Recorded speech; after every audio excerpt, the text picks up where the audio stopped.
What if cash money disappeared one day without most people realizing it?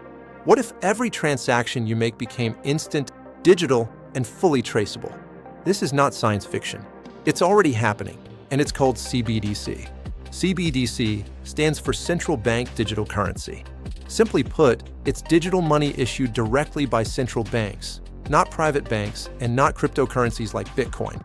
Unlike cash, CBDCs exist only in digital form and are designed to be used by everyday people for daily transactions. So why are governments and central banks pushing for CBDCs right now?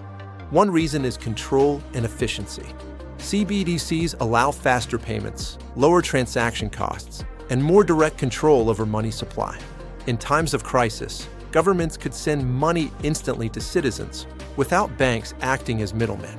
But here's where things get controversial. Because CBDCs are fully digital, every transaction can be recorded. This raises serious questions about privacy, financial freedom, and surveillance. If cash disappears, can people still transact anonymously? Or will every payment be monitored? Supporters argue that CBDCs could reduce fraud, fight money laundering, and modernize outdated financial systems.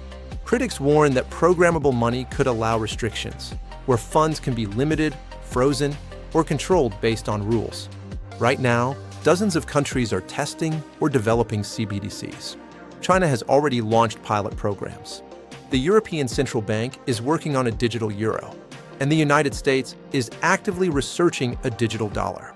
So the real question is not if CBDCs are coming, but how they will be used. Will they bring convenience and stability, or more control over personal finances? Understanding CBDCs today means understanding how money itself may change tomorrow.